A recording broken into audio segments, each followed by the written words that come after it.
Friends, ഇവിടെ നോർവേയിൽ 3ൽ പഠിക്കുന്ന ഒരു കുട്ടിയുടെ ബാഗിൽ എന്തൊക്കെ ഉണ്ടെന്ന് കാണിച്ചു തരാം കേട്ടോ. ഒരു വലിയ ബാഗ് ഉണ്ട്. അതിൻ്റെ അകത്തുള്ളതാണ് ഒരു ഐപാഡ്. അതായത് മാത്സും അതുപോലുള്ള ആക്ടിവിറ്റീസ് ഒക്കെ ചെയ്യണത് ഈ ഒരു ഐപാഡിലായിരിക്കും. കാരണം കൂടുതൽ എഴുതി കഴിഞ്ഞാൽ കൈവേദന എടുക്കും, അങ്ങനെയുള്ളൊരു പ്രശ്നമാണ് ഇവിടെ ഉള്ളവർ പറയണത് കേട്ടോ. അത് കാരണം ഓൾമോസ്റ്റ് ഇതിലാണ് ആക്ടിവിറ്റീസ് ചെയ്യുക.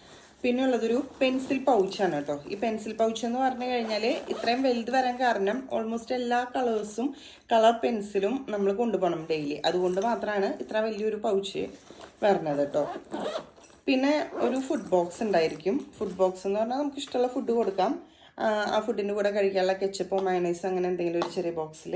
പിന്നെ ഇവിടെ കൈ കൊണ്ട് കഴിക്കുന്ന ശീലം ഇല്ലാത്ത കാരണം കൊണ്ട് തന്നെ അതുതന്നെ എന്തെങ്കിലും ഒരു ഫോർക്ക് സ്പൂൺ വയ്ക്കാനുള്ള ഒരു ബോക്സ്, പ്ലസ് ഒരു വാട്ടർ ബോട്ടിൽ. ഇത്രയും ഐറ്റംസ് ആണ് കേട്ടോ അടുത്തൊരു സ്കൂളിൽ 3rd ക്ലാസ്സിൽ പോണ ഒരു കുട്ടിക്ക്. പിന്നെ വീക്കിലി ഒരു ബുക്ക് കിട്ടും, അതിൽ എന്തെങ്കിലും ഹോംവർക്ക് ചെയ്യാനുണ്ടായിരിക്കും. അല്ലാതെ കൂടുതലൊന്നും വലിച്ചു വാരി കൊണ്ടുപോകേണ്ട ആവശ്യം ഇവിടെ ഇല്ല.